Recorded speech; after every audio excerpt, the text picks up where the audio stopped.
Si eres un inversor global en bonos, Estados Unidos se parece un poco más, un 5% o un 10%, a un país de mercados emergentes, no a los Estados Unidos de América. Esto es bipartidista. Están jugando con fuego en Washington. Los grandes asignadores globales, grandes compradores de bonos, están simplemente sorprendidos y ahora mismo están elaborando una nueva cartera. Quieren tener más dólares australianos, quieren tener won coreano, quieren tener algo de Bitcoin, quieren tener platino, paladio, oro, plata. Están adquiriendo toda una cesta de activos que realmente no están expuestos al dólar porque tienen que reducir su exposición al dólar. Se avecina un ciclo de impagos realmente desagradable. Y la pregunta es, ¿será a mediados de 2026, a finales de 2026? Creo que el equipo de Trump tiene las elecciones de mitad de mandato. Quieren hacer todo lo posible para superarlas y evitar esto. En cuanto a tu punto o tu pregunta, ¿esto es cíclico o es secular? Este es un mercado bajista secular para el dólar. Habrá repuntes, pero el dólar va a caer mucho, mucho más en los próximos 5 años.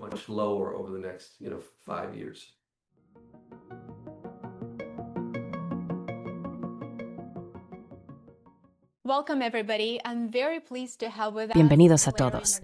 Me complace mucho contar hoy con la presencia de Larry McDonald. Larry es autor de bestsellers del New York Times y fundador de un boletín macro de inversiones imprescindible, The Bear Traps Report. Es ex ejecutivo de Wall Street y colaborador habitual en Bloomberg, Forbes y CNBC. Larry ha escrito un nuevo libro fascinante titulado Cómo escuchar cuando los mercados hablan. Nuestros espectadores encontrarán el enlace en la descripción del video más abajo. Yo mismo tendré que hacerme pronto con un ejemplar para leerlo. Larry, he visto tus comentarios en los principales medios de comunicación y ha habido tantas veces en las que pensé, Dios mío, tengo que hablar con él. Estoy muy emocionado de poder conectar contigo. Muchísimas gracias por acompañarnos. Bienvenido.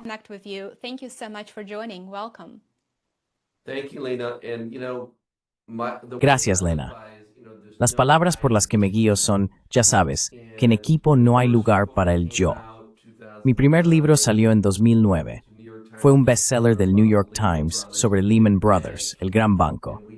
Hemos dado 140 conferencias en 16 países durante los últimos 16 años, más o menos, y hemos conocido a muchísima gente talentosa, gestores de carteras, directores de inversiones, que hoy están en nuestro chat de Bloomberg. Así que gestionamos el chat de Bloomberg, el chat de Discord, con algunos de los CIOs, fondos de cobertura, fondos mutuos y fondos de pensiones más brillantes. Lo que intentamos hacer en el libro y lo que quiero hacer en el programa es lo más importante, democratizar la información y ayudar a una audiencia más amplia a entender qué están haciendo los grandes, qué están haciendo los grandes y las grandes.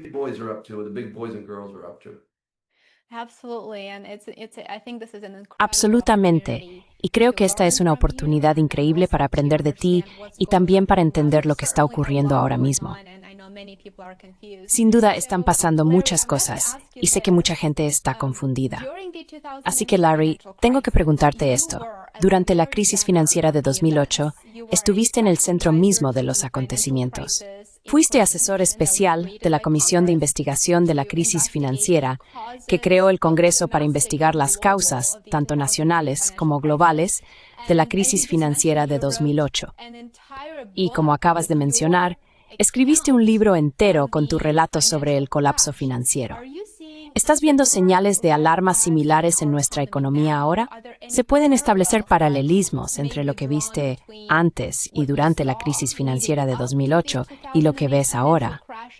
¿Puedes hablar un poco sobre eso?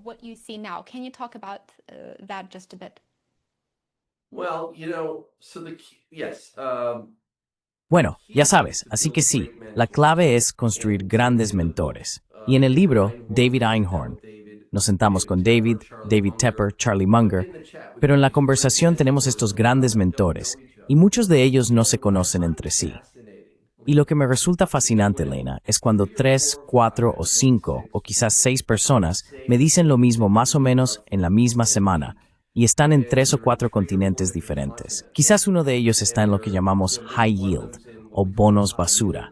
Otro podría ser un operador de tipos, así que negocia bonos del tesoro o divisas, mercado de divisas. Y cuando 3 o 4 personas dicen lo mismo en un periodo de 10, 15 o 20 días, realmente se me pone la piel de gallina.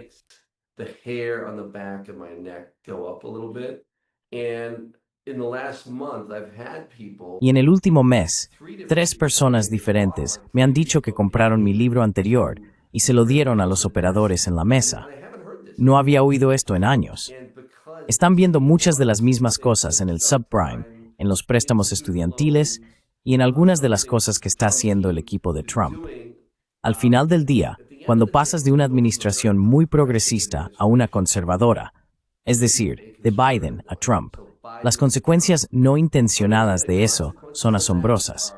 Creo que cuando intentas gestionar todos estos préstamos estudiantiles, básicamente toda esta gente tuvo un camino muy fácil con el tema de la puntuación crediticia, y ahora vamos a devolver a toda esa gente muy rápido.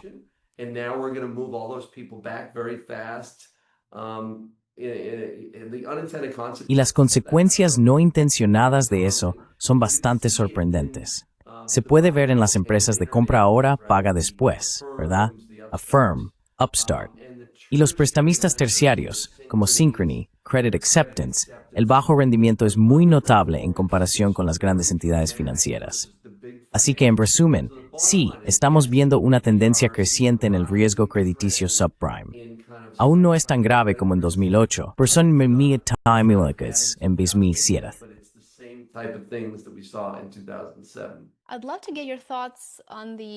Me encantaría conocer tu opinión sobre los desarrollos tan preocupantes en el mercado de bonos. Una subasta reciente de bonos del Tesoro de Estados Unidos registró una demanda bastante débil, lo que provocó un aumento de los rendimientos y, comprensiblemente, inquietud entre los inversores. Por supuesto, las preocupaciones se centraron en la deuda nacional. La subasta vendió los bonos a una tasa superior al 5%, la más alta desde 2020, y el rendimiento a 10 años también se disparó.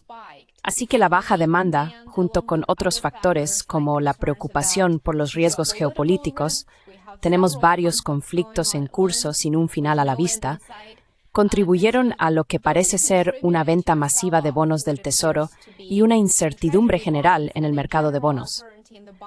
Entonces, ¿qué tan preocupado estás por el mercado de bonos del Tesoro estadounidense de 29 billones de dólares? ¿Realmente se está quedando sin compradores? ¿Cuál es tu opinión sobre lo que significan los últimos acontecimientos?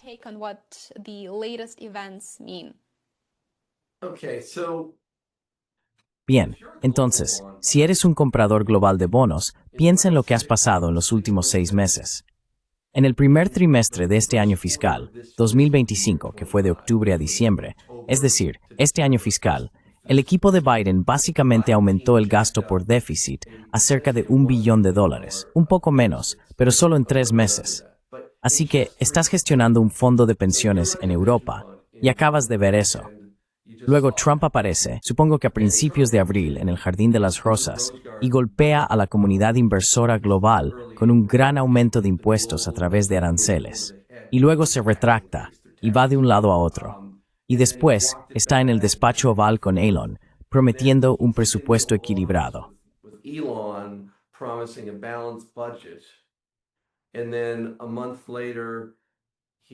Y luego, un mes después, básicamente se sienta con el Freedom Caucus, que es el grupo fiscal más conservador de la Cámara, y básicamente está intentando imponerles un presupuesto totalmente, digamos, anti-Doge, ¿no? O sea, lo opuesto a Doge. Y luego Elon Musk se va de la Casa Blanca esta semana o así. Así que, si eres un inversor global en bonos, Estados Unidos parece un poco como un 5 o 10% más a un país de mercado emergente, no a los Estados Unidos de América. Y esto es bipartidista. Están jugando con fuego en Washington. Lo que están haciendo en el Congreso, y recuerda, no son solo los demócratas, son demócratas y republicanos.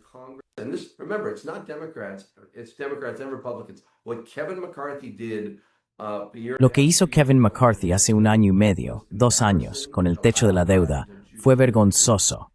Permitió que Biden aumentara el gasto. Y solo hay que pensar, tuvimos una gran expansión fiscal con ese gasto deficitario en el primer trimestre.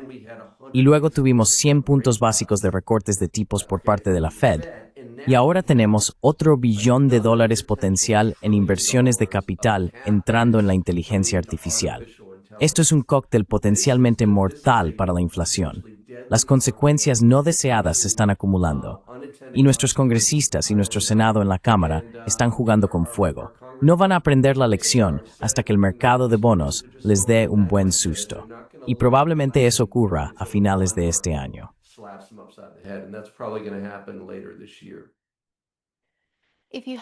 Si tuvieras que identificar las causas o los principales factores que impulsaron la venta masiva de bonos del Tesoro en mayo, ¿cuáles serían?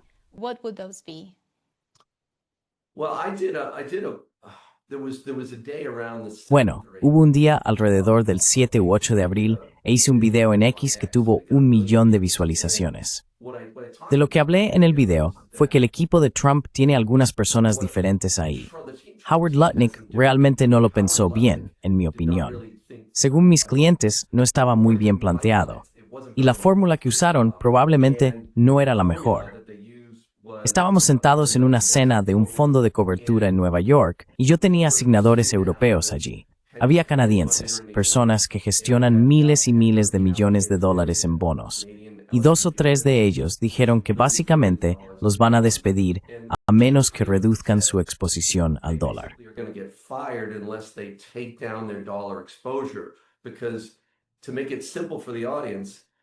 Porque, para simplificarlo para la audiencia, en Estados Unidos, si miras los últimos 50 años, no hay muchos días en los que las acciones bajen, los bonos bajen y el dólar baje el mismo día, ¿verdad?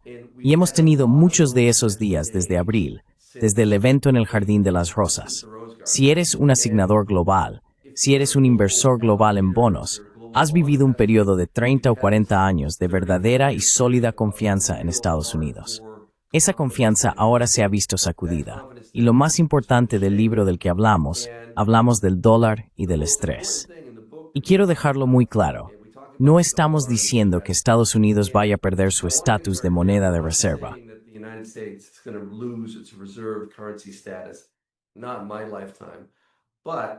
No en mi vida.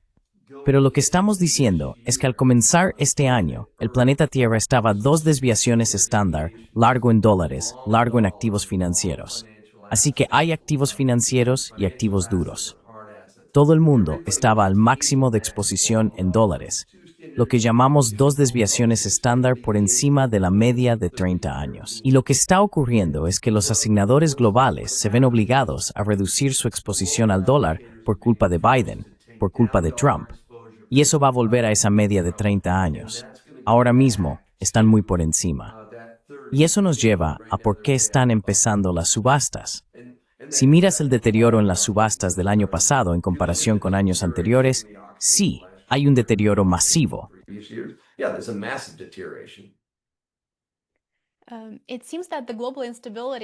Parece que la inestabilidad global se ha convertido en la nueva norma. Como has señalado, están ocurriendo muchas cosas y ninguna de ellas parece muy prometedora. Es posible que nuestros espectadores quieran escuchar tu opinión sobre la reciente subasta de bonos japoneses. Sé que también registró una demanda muy débil. ¿Qué significa eso para los rendimientos de los bonos del Tesoro estadounidense y para las perspectivas económicas globales?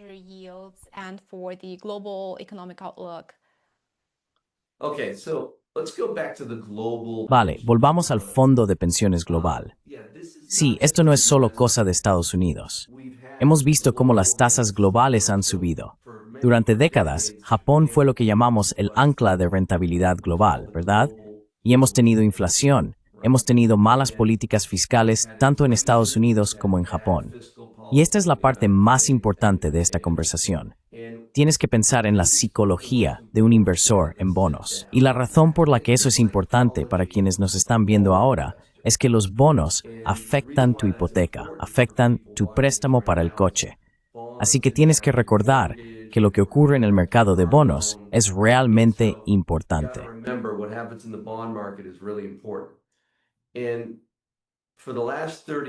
Y durante los últimos 30 años, llegando hasta los últimos años, pero durante los últimos 30 años, el 99% del tiempo, si había algún tipo de crisis en el mundo, ya fuera el Brexit o Lehman, Tus bonos a largo plazo podían haber subido un 10, 20, 30%, porque cuando bajan los tipos de interés, suben los precios de los bonos. Es muy sencillo.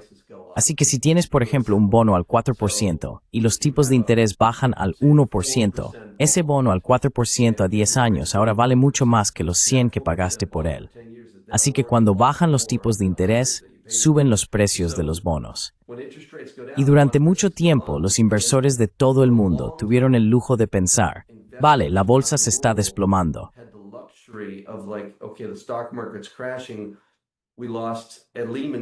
En Lehman, perdimos $7 billones en acciones y recuperamos 3 billones en bonos. Y durante la COVID, perdimos cerca de 9 billones en acciones y recuperamos 4 billones en bonos. Así que eso ha sido la norma una y otra vez. Los bonos han rescatado al mercado de acciones. Lo que ha pasado desde 2022, Lena, es realmente escalofriante porque sigue ocurriendo. Si piensas en las grandes caídas desde 2022 en el mercado de acciones, tuvimos una caída de alrededor del 30%, así que un 25-30% en 2022. Tuvimos una caída en agosto del año pasado. No fue tan grave, pero sí bastante interesante. Y luego tuvimos una caída bastante sustancial en el último periodo, desde, ya sabes, probablemente diría, de febrero a abril.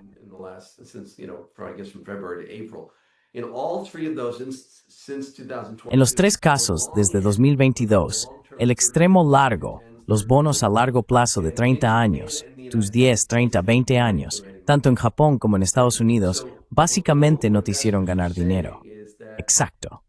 Así que lo que los inversores globales se preguntan es, ¿por qué debería mantener, y esto forma parte de la pérdida de confianza, ¿por qué debería mantener un bono a 30 años si no obtengo esa protección tradicional frente al riesgo de recesión o a la caída del mercado bursátil? Desde 2022, los inversores de todo el mundo han estado perdiendo dinero, tanto en acciones como de hecho en bonos al mismo tiempo. Y si miras alrededor del mundo, eso es lo que pasa, Lena. Eso es lo que normalmente ocurre en los países de mercados emergentes.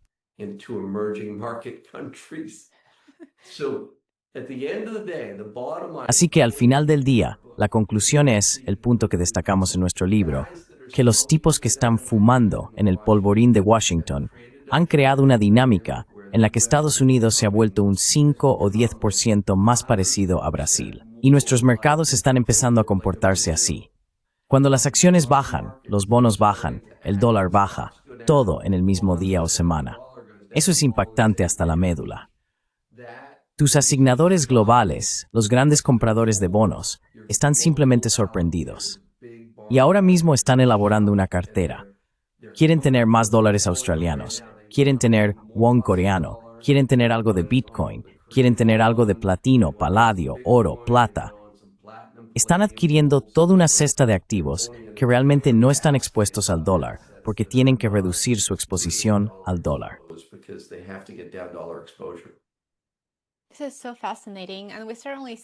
Esto es realmente fascinante.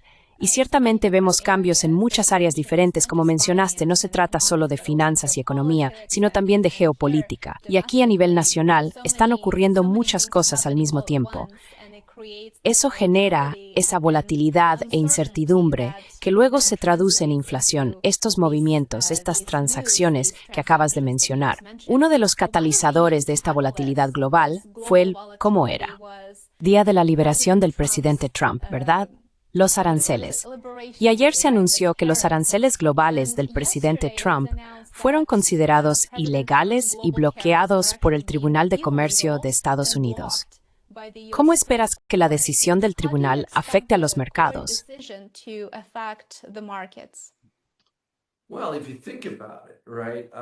Bueno, si lo piensas, lo que Trump ha estado prometiendo, el equipo de Trump ha estado presumiendo de los ingresos fiscales provenientes de los aranceles. Ahora, algunas personas argumentan que eso es un impuesto para los consumidores estadounidenses y otros dicen que es un impuesto para China. Pero en definitiva, cualquier cosa que detenga esos ingresos fiscales, al menos su proyección futura, va a afectar seriamente al mercado de bonos. Así que piensa en el mercado de bonos. Hemos tenido un año realmente débil en el que estos bonos se han vendido. Hemos llegado al 5% en el bono a 30 años. Así que estamos en el 5% en el bono del Tesoro a 30 años.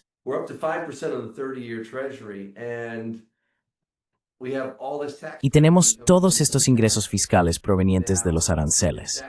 Ahora bien, si esos ingresos fiscales están en riesgo por culpa de los tribunales, entonces seguro que veremos algunas consecuencias no deseadas bastante desagradables en el mercado de bonos.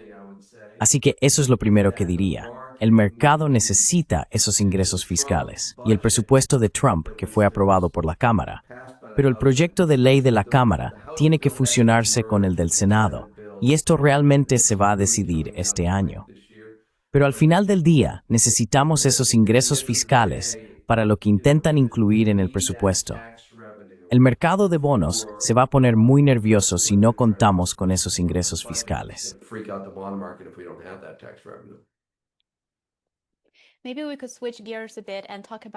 Quizás podríamos cambiar un poco de tema y hablar con más detalles sobre la economía de Estados Unidos. El PIB del primer trimestre fue negativo. Las morosidades de los hogares han ido en aumento, especialmente en la categoría de más de 90 días, lo cual es una señal de alerta importante.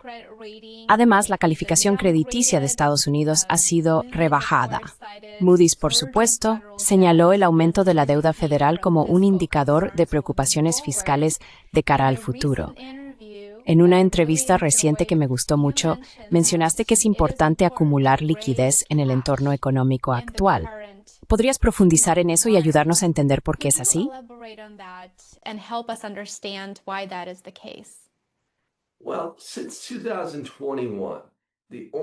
Bueno, desde 2021, lo único que realmente ha funcionado es cuando la probabilidad de un aterrizaje forzoso disminuye drásticamente. Si acumulas liquidez, eso ha sido lo correcto, porque hemos tenido 2 o 3 ocasiones desde 2021 en las que la probabilidad de un aterrizaje forzoso aumenta mucho. Y existe la teoría de que si no bajan los tipos de interés, ahora mismo, los intereses son $1 billón al año. Es más que el gasto en defensa. Y los intereses como porcentaje de los ingresos fiscales están cerca del 20%, lo cual es una zona de peligro muy extraña y demencial. El resto del mundo no está ni cerca de eso. Así que muchos clientes piensan que necesitamos bajar los tipos.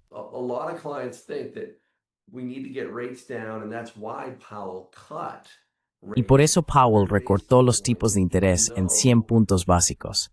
Aunque la economía, todos los indicadores del PIB en aquel entonces eran en realidad muy sólidos. Y estábamos recortando los tipos en 100 puntos básicos.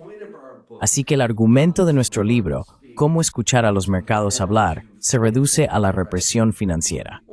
La única manera de salir de un agujero de deuda de 38 billones de dólares sin impago es conseguir que los tipos de interés estén por debajo de la tasa de inflación. Si logras que los tipos de interés estén por debajo de la inflación, entonces puedes salir inflando la economía. El problema es que, si entras en recesión y los ingresos fiscales caen, entonces estás en un verdadero aprieto, porque entonces los intereses como porcentaje de los ingresos fiscales empiezan a superar realmente al gobierno.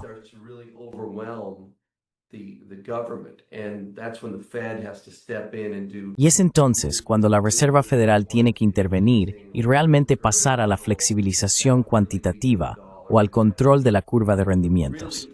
Eso debilitaría mucho al dólar y te llevaría a un mercado alcista masivo para las materias primas y los activos tangibles. Así que en cierto modo necesitan desacelerar la economía para poder bajar los tipos de interés más adelante. Y eso es lo que más o menos viste en ese periodo de enero, febrero, marzo, pero no pueden dejar que se desacelere demasiado.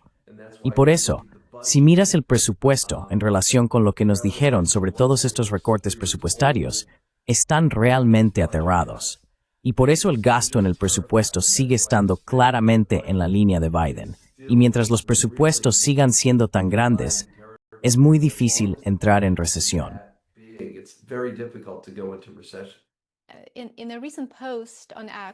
En una publicación reciente en X, mencionaste la ya famosa declaración del presidente de la Fed, Jerome Powell, que hizo hace aproximadamente un año.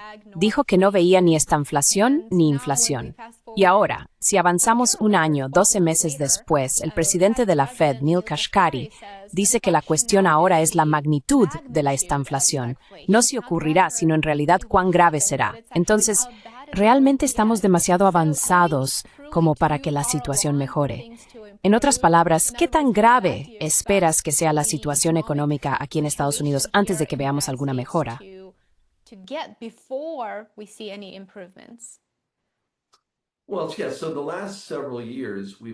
Bueno, sí, en los últimos años hemos visto un deterioro en el que estamos entrando en un régimen de mayores rendimientos de los bonos y mayor inflación.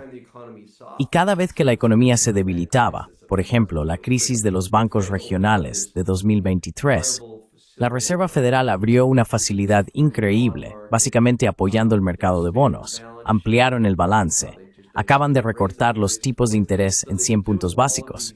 Así que han estado haciendo todas estas cosas que llamamos acomodaticias, muy favorables para evitar una recesión. Y es como si no quisieran tomar la medicina.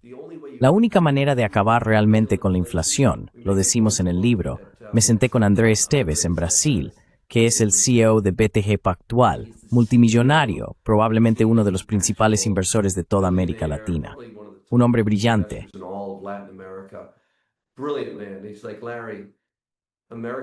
Él dice, Larry, los estadounidenses no lo entienden. Una vez que la inflación supera el 6% y se mantiene ahí al menos un año, está bajo los cojines del sofá, está en las alfombras, y la van a reducir. Pero todo lo que hacen en Washington, a menos que realmente intenten acabar con ella, con recortes presupuestarios de verdad y muchas subidas de tipos de interés que se mantengan arriba, no la van a eliminar. Y simplemente sigue volviendo. Es como una escena de Terminator. Ya sabes, Terminator sigue volviendo. Arnold Schwarzenegger. Y eso es lo que ha estado pasando desde el 23. Cada vez que la bajan un poco, vuelve a subir. Sí, así que la probabilidad de que estemos entrando en un régimen de estanflación, como el de 1968 a 1980, tipos de interés más altos, mayores rendimientos de los bonos, inflación elevada y cierta debilidad en la economía al mismo tiempo, eso es estanflación de verdad.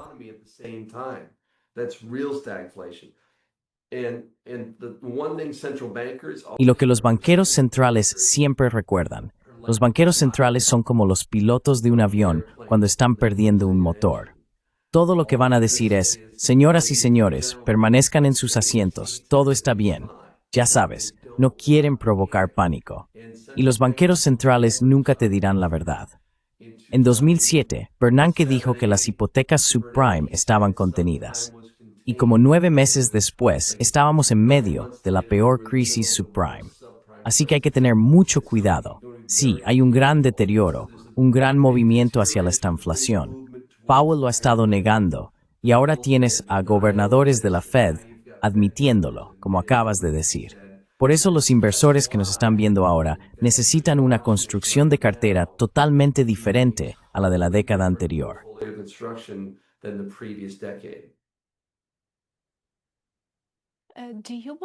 Creo que esto podría cambiar calculadores de que no hayan daño aplicar por el país. En este es el tipo de entorno en el que es el de que nos fuéramos.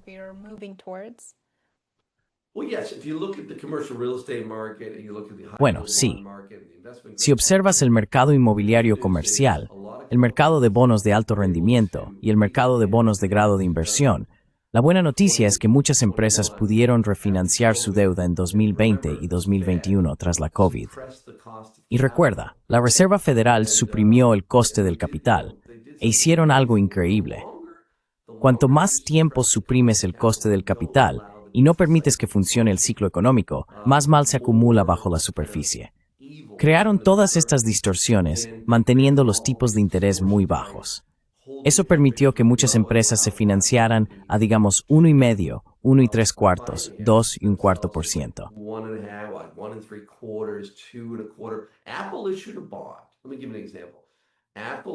Apple emitió un bono. Déjame darte un ejemplo. Apple emitió un bono con un cupón del 2,55% que vence en 2060, así que paga un 2,55% y vence en 2060. Emitieron el bono a la par, a 100. Adivina dónde está el bono ahora. Te doy una pista, está en los 50. Así que este es un bono respaldado por Apple. Se emitió a 100, pero ahora el bono cotiza en los 50. Imagina que todos los bancos poseen estos bonos que se emitieron con cupones muy bajos. Y esos bonos cotizan en los 50, como 55 céntimos por dólar, 53 céntimos.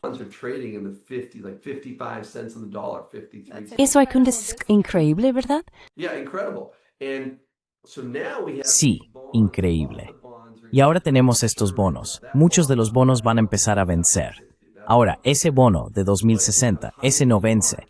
Pero en el mercado de alto rendimiento y en el mercado de grado de inversión, y especialmente en el sector inmobiliario comercial, todo esto, todos esos préstamos que emitieron en 2020 y 2021 están empezando a vencer. Y eso es lo que va a provocar este ciclo de impagos bastante desagradable. Porque imagina que eres una empresa y durante los últimos 3 años, Powell te ha estado diciendo que van a bajar los tipos de interés. Y Wall Street, solo hay que mirar a Wall Street. Wall Street nos dijo que a estas alturas el tipo de los fondos federales ya debería haber vuelto al 2%. Seguimos cerca del 4,5%. Así que cuando esos bonos venzan, los costes de financiación de esas empresas van a subir mucho en términos de coste de capital. Y sí, se avecina un ciclo de impagos realmente desagradable. Y la pregunta es, ¿será a mediados del 26, finales del 26? Creo que el equipo de Trump tiene las elecciones de mitad de mandato. Quieren hacer todo lo posible para llegar a las elecciones y evitar esto.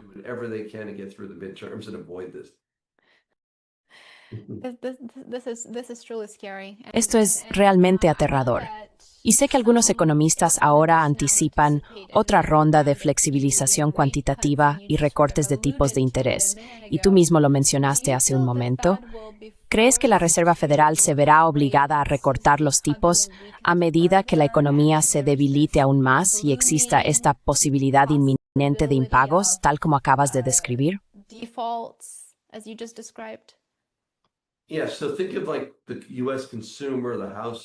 Sí, así que piensa en el consumidor estadounidense, los hogares, las empresas. Piensa en el mercado hipotecario. Muchas hipotecas que se emitieron en 2020 a tasas muy bajas también van a empezar a vencer, y esas tasas van a subir mucho. Así que el coste de la vivienda, el coste para las empresas, porque ahora el coste del capital está en un nivel mucho más alto debido a la inflación sostenida. Estamos en un mundo multipolar. Tenemos, ya sabes, las guerras son muy inflacionarias, ¿verdad? Neil Ferguson, en nuestro libro, habla sobre las guerras. Piensa en la reconstrucción de Ucrania, ¿verdad? Piensa en la reconstrucción de Ucrania.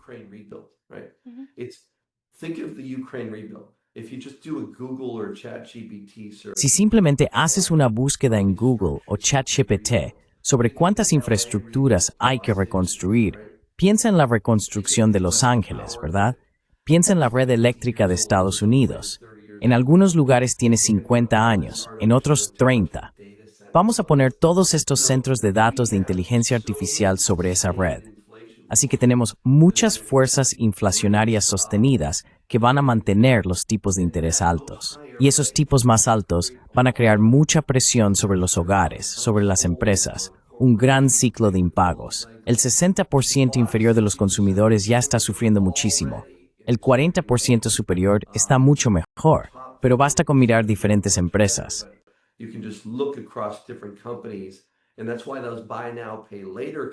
Y por eso esas empresas de compra ahora y paga después, Klarna, por ejemplo, provocaron un gran aumento en lo que llamamos préstamos subprime. Y estamos viendo mucha debilidad ahí. Así que la Reserva Federal se verá obligada a intentar apoyar esto y bajar los tipos de interés. Eso lleva a un dólar más débil. Y por eso vamos a ver lo que mencionamos en el libro. Va a haber una migración de varios billones de dólares desde los activos financieros, que no son más que certificados en papel, acciones y bonos, eso es todo, hacia activos reales. Y eso no es solo oro y plata, sino también empresas de gas natural. Las empresas petroleras están cotizando muy baratas ahora mismo. Empresas como Rio Tinto, BHP, empresas que poseen activos en el subsuelo.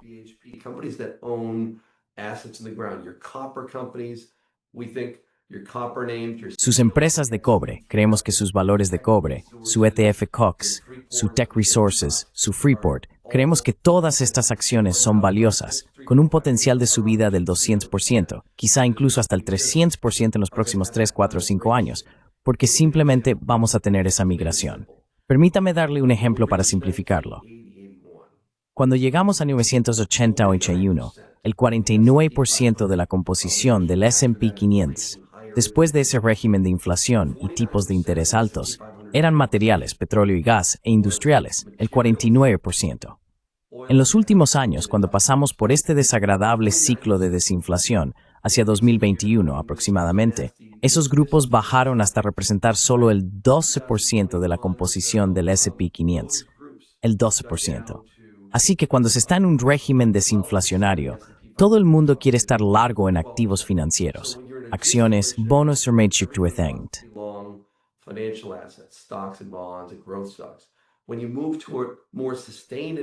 Cuando te mueves hacia un régimen de inflación más sostenida, la construcción de tu cartera debe centrarse mucho más en empresas que posean activos que te protejan de esa inflación sostenida y de unos rendimientos de bonos más altos. Por eso creemos que la composición de la cartera del S&P 500 va a volver, no al 49% en materiales, industriales y petróleo y gas, pero sí a algo como el 30% del S&P 500 compuesto por empresas como Rio Tinto, Newmont, Barrick. Barrick es ahora principalmente una empresa de cobre y oro. Y eso es lo que estamos viendo. Estamos viendo que el dinero inteligente rota fuera de los activos financieros, fuera de esa cartera deflacionaria, y se dirige hacia una cartera de activos reales e inflacionarios.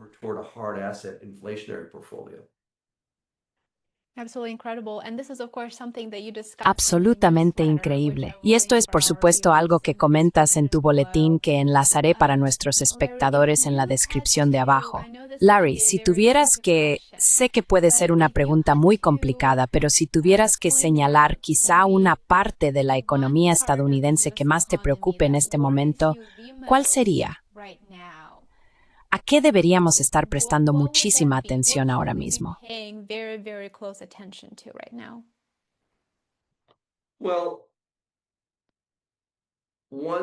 Bueno, una cosa es la inversión pasiva. Los baby boomers están envejeciendo. Tienen 79 billones de dólares en riqueza y están llegando a los 79 años. Y hay mucho dinero en lo que llamamos fondos indexados pasivos. Todo eso significa que el 401k de todo el mundo ha sido encajado en las mismas acciones. Nvidia, Apple, Microsoft. Se ha concentrado tanta riqueza ahí debido a la inversión pasiva. Y lo curioso de esto es, piensa en pasivo frente a activo. Todo eso significa que lo pasivo son los índices, y los índices poseen acciones. Los fondos activos están gestionados por una persona o un equipo y compran y venden acciones individualmente en diferentes sectores. Y pueden comprar lo que quieran, ¿verdad? Pueden comprar y vender lo que quieran. Con lo pasivo, cuanto más grande se hace, más perverso se vuelve.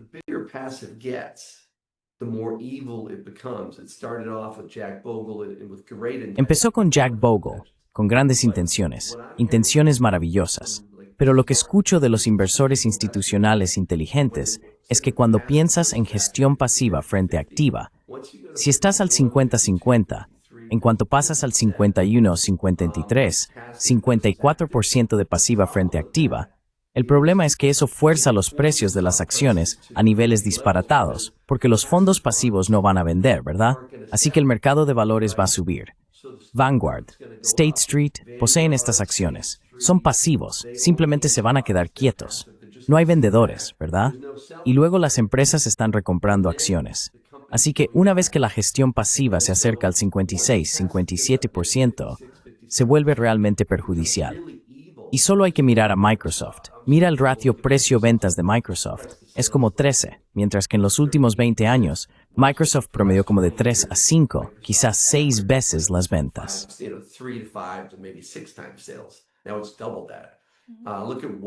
Ahora es el doble. Mira Walmart.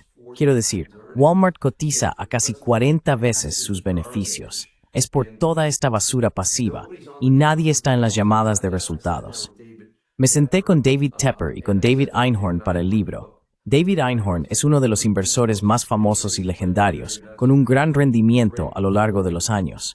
Lo ha hecho increíblemente bien. Cada vez que el mercado ha caído, como en 2020, creo que en el 22 y el 23, él subió un 30%. Su argumento es que hay tanto dinero en la gestión pasiva que nadie está en las llamadas de resultados. Nadie hace las preguntas difíciles. Y el mercado se está volviendo cada vez más tonto. Así que esa es probablemente mi mayor preocupación, porque sé que cuando los tipos de interés suban ahora y los baby boomers cumplan 79 años, me recuerda al 87, cuando si los tipos suben al 5 o 6%. Rewards reglas de dos, Lena.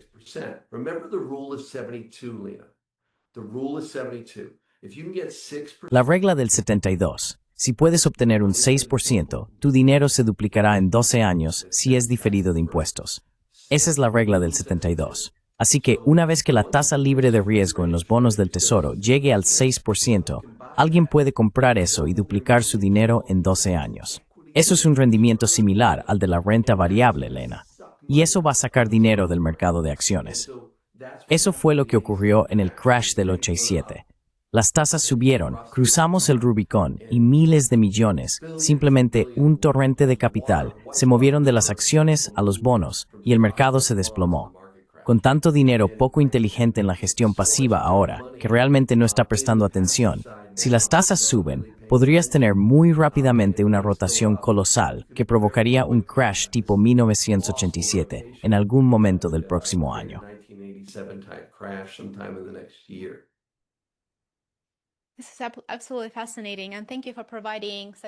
Esto es absolutamente fascinante y le agradezco que haya aportado ideas tan valiosas. Sin duda, espero poder invitarle de nuevo para profundizar en este tema, porque creo que nuestros espectadores y muchos de mis suscriptores demandan este tipo de contenido. Creo que es aquí donde realmente les aportamos valor, al tratar estos temas con tanto detalle y ofrecer orientación. Una de las cuestiones con las que me encuentro muy a menudo es la pregunta sobre el dólar estadounidense. Y usted lo ha mencionado brevemente. Sé que trata este tema en su libro.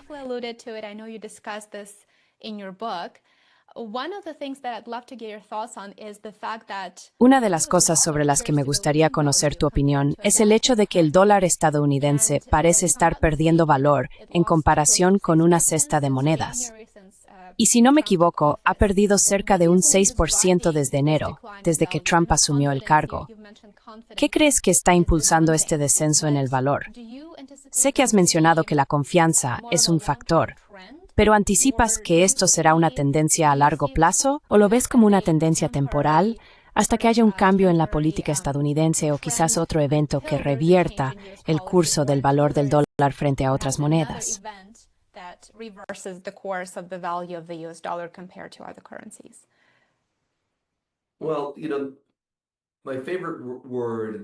Bueno, ya sabes, mi palabra favorita en inglés, desde el primer libro sobre la quiebra de Lehman, era arrogancia. La arrogancia es, si piensas en el equipo directivo de Lehman, el nivel de arrogancia del equipo directivo de Lehman Brothers. Esto fue una quiebra de $750 mil millones. Y la forma en que gestionaban la empresa, el consejo de administración estaba básicamente en el bolsillo del CEO. Y había tanta arrogancia. Eso significa como una confianza realmente ignorante. Y es lo mismo ahora en Washington. Así que el nivel de arrogancia, de simplemente gastar y no tomarse en serio la financiación real de nuestra deuda, lo que va a pasar es que la comunidad inversora global se sintió muy incómoda con lo que hizo Biden, aumentando en 3 billones más el gasto en los últimos años.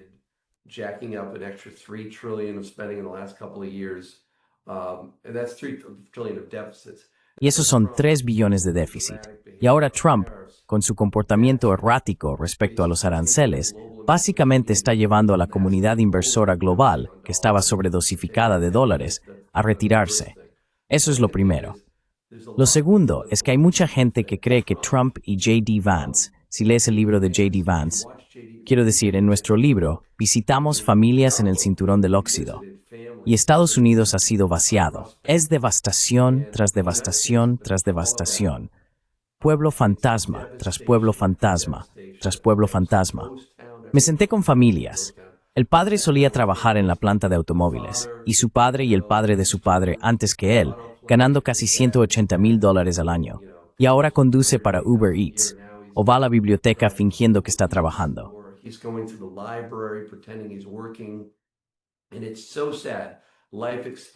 Y es muy triste. La esperanza de vida en el Medio Oeste se ha desplomado porque la gente está sumida en una depresión masiva en algunas zonas, ya sea por reincorporarse al mercado laboral o de otra manera, y lamentablemente es un retroceso. Así que creo que en el fondo, el equipo de Trump sabe que China manipuló el yuan de forma brutal. Hablamos de esto en el libro, y lo explicamos muy bien en el libro Cómo escuchar al mercado hablar. Lo que han hecho con el yuan, y con muchos otros socios comerciales en todo el mundo, es que no solo están haciendo trampas en el comercio, sino también con la moneda. Y creo que en el fondo, el equipo de Trump quiere un dólar más débil. Eso permitirá que nuestras empresas sean más competitivas en las exportaciones.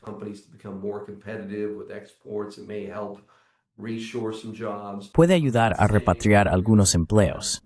No estoy diciendo que vayamos a fabricar zapatillas Nike en Estados Unidos, ¿verdad? Pero el 5, 10, 20% de los empleos. Hemos perdido 5 millones de empleos, literalmente, en los últimos 30 años. Hemos elevado el nivel de vida a nivel global. Si trabajas en un centro de llamadas en la India, ganas 10 veces más que tus tatarabuelos, así que hemos elevado el nivel de vida globalmente. El problema es que estamos creando muchos más consumidores de carbono, ¿verdad? Así que, si estás en la India, ahora tienes una moto, y lo primero que quieres es aire acondicionado. Así que estamos elevando ese nivel de vida a nivel global.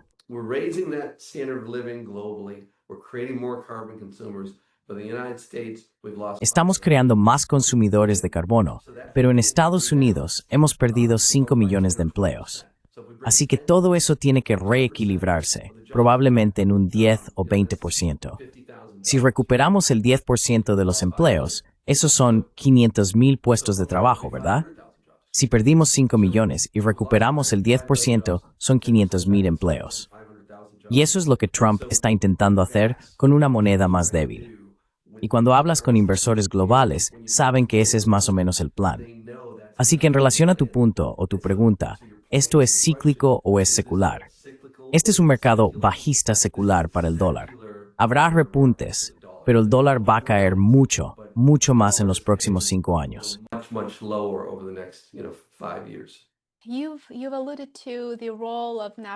Has hecho alusión al papel de la deuda nacional y, por supuesto, al gasto público.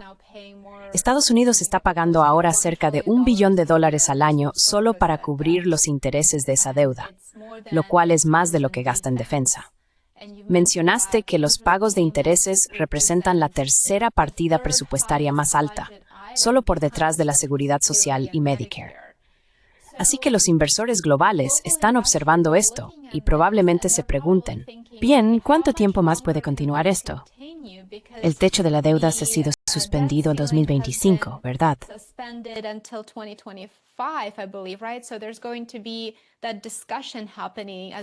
Así que también se va a dar ese debate. Y como dice Thomas Massie, un representante de Kentucky, es simplemente aplazar el problema. ¿Cuánto tiempo más podemos continuar con este ciclo de deuda y gasto antes de que sea demasiado tarde, antes de que se vuelva insostenible y los inversores globales pierdan la confianza que aún tienen? Una confianza que va disminuyendo, pero que todavía existe, ¿verdad? ¿Cuánto tiempo más puede continuar esto antes de que el gobierno realmente tenga que afrontar este problema?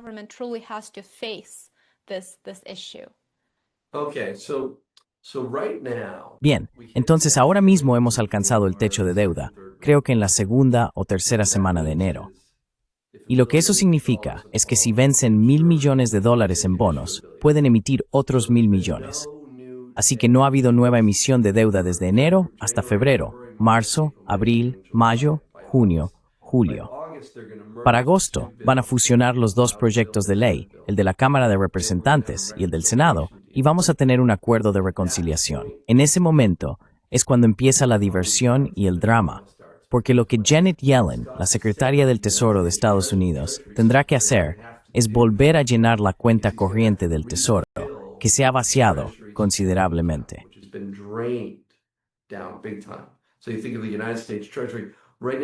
Así que piensa en el Departamento del Tesoro de Estados Unidos. Ahora mismo estamos utilizando todas las medidas extraordinarias. Durante todo junio vamos a estar usando medidas extraordinarias. Y ese es un término complicado. Simplemente significa retrasar pagos. Por ejemplo, pagos militares, todo tipo de pagos se retrasan, o manipular los datos. Así que están vaciando la cuenta corriente. Cuando suban el techo de deuda en agosto, desde septiembre hasta final de año, calculamos que serán casi $600,000 millones en emisión adicional de bonos. $600,000 millones más que el año pasado. Y aquí es donde entra la arrogancia, y todos los payasos fumando en el polvorín en Washington. El mercado de bonos va a darles una paliza.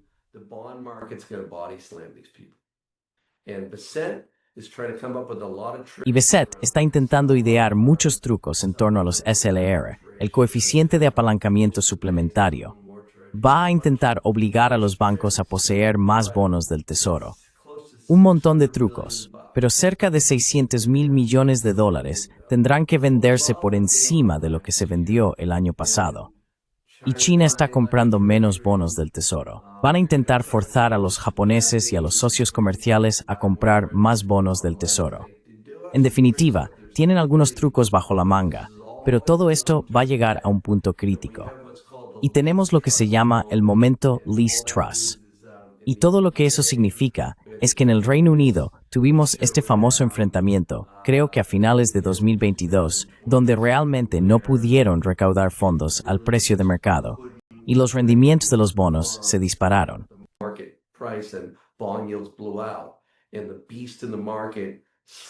Y la bestia en el mercado aplastó al Banco de Inglaterra. El Banco de Inglaterra fue absolutamente derribado por el mercado de bonos.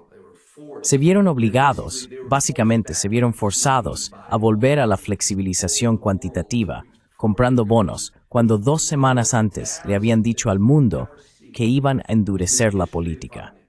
Fue una de las cosas más embarazosas que se han visto en la historia de las finanzas, donde los políticos y los banqueros centrales son derribados por el mercado de bonos. Y lo mismo está a punto de suceder en septiembre u octubre. Si miras la curva de volatilidad, el mercado está anticipando un gran evento de volatilidad en esa época, cuando tengan que volver a llenar esa cuenta corriente del Tesoro.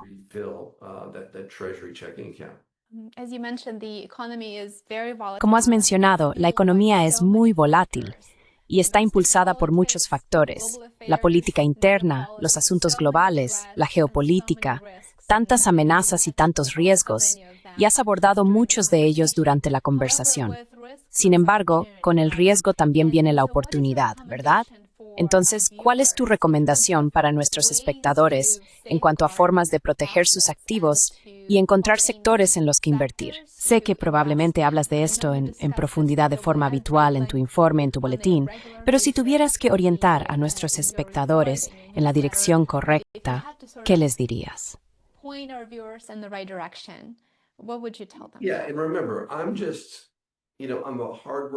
Sí, y recuerda, yo solo soy, ya sabes, una persona trabajadora que gracias a los libros y a hacer depósitos por todo el mundo, ¿verdad? La clave del éxito en la vida es hacer esos depósitos, generar confianza. Y lo que hemos hecho es ganarnos la confianza de algunos inversores increíbles. Y lo que estoy viendo es un cambio de tendencia donde solo hay que mirar la energía, mirar la inteligencia artificial. Déjame darte un ejemplo. Así que, los estrategas de Wall Street, y debería decir los analistas de investigación, han convencido al inversor minorista de que la forma de apostar por la inteligencia artificial es básicamente a través de empresas de semiconductores como Nvidia y el resto. Y ahora mismo, creo que si miras el valor del SOX, hay $11,000 millones en el ETF del SOX. Esos son semiconductores.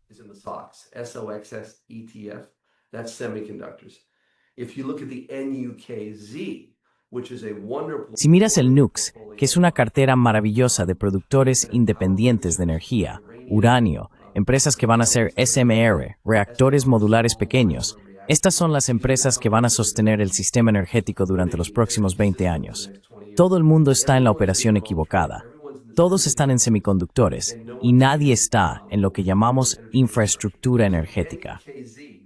Así que la valoración del NUC, ese ETF, es de $240 millones, mientras que hay un ETF de $11 billones en lo que llamamos el SOX, que es el ETF de semiconductores. Otro dato importante es Nvidia. Nvidia ahora mismo vale unos $3,5 billones, es decir, 3.500 mil millones. Eso es solo una empresa. Una vez más, los fondos indexados pasivos están impulsando esa valoración absurda. 24 veces las ventas para una empresa Scanethol of Crime Crawlers.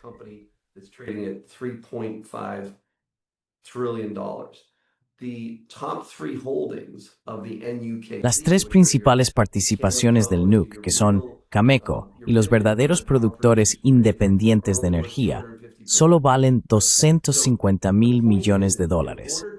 Así que la cuestión es que para alcanzar la valoración del sueño de la inteligencia artificial, todos estos centros de datos, para llegar al crecimiento que ya está reflejado en el precio de algunas de estas empresas de semiconductores, el uranio y los productores independientes de energía, tendrían que multiplicarse literalmente por entre 3 y 7 veces. En otras palabras, no hay infraestructura energética. Y luego volvemos al cobre. Si miras a Perú, a Chile y a Panamá, el 40% de la producción mundial de cobre está en 3 países que sufren presiones políticas sobre la producción. Si observas la producción mundial de cobre en algunos de estos puntos críticos, el crecimiento está muy lejos de lo que necesitamos para reconstruir la red eléctrica de Estados Unidos.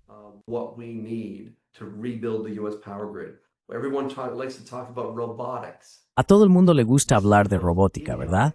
Es la cosa más idiota.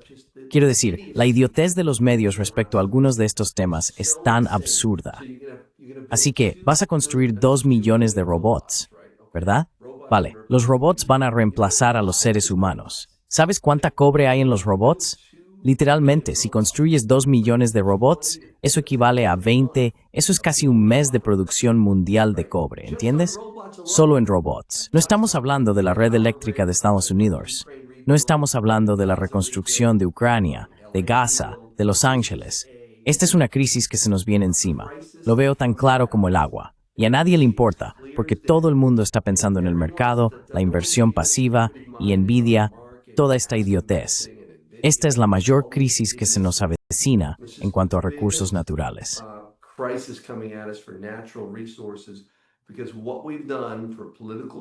Porque lo que hemos hecho por razones políticas, si solo miras los datos, lo comentamos en el libro, si observas las principales minas de cobre que han entrado en funcionamiento en la última década en comparación con décadas anteriores, o las principales minas de cobre, es como intentar girar un portaaviones en medio del Atlántico. No puedes simplemente abrir una mina de cobre de la nada. Se necesitan $10,000 millones y puede que lleve 10 años. Así que estamos en serios problemas.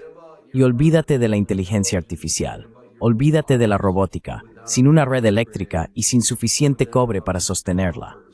Así que deberías estar en una cartera de empresas que vayan a estar presentes en este increíble renacimiento de las materias primas y los activos tangibles.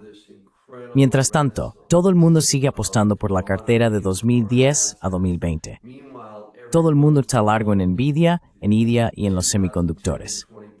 Todo el mundo está en la operación equivocada.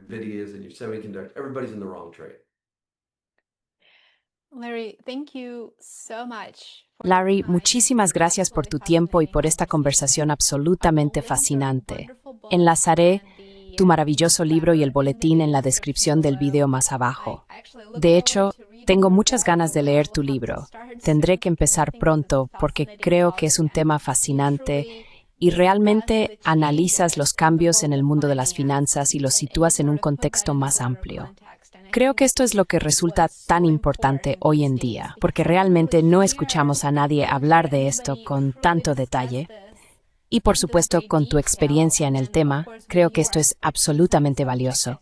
Hoy he aprendido muchísimo contigo. Espero que vuelvas porque sé que la audiencia tiene muchas más preguntas para ti y me encantaría volver a verte aquí.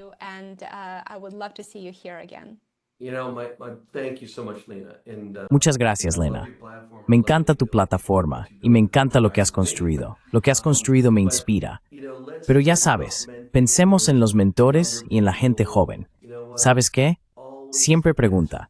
Sé alguien que sabe pedir, ¿vale? Si ves a un mentor ahí fuera y quieres entablar una relación, no hay nada que perder por preguntar, ¿verdad? Muchos inversores realmente talentosos se tomarán el tiempo de estar ahí para ti. Así es como lo hice yo. No soy el tipo más inteligente del mundo, pero soy muy bueno pidiendo. Muy bueno pidiendo. Muchas gracias, Larry. Gracias, Lena.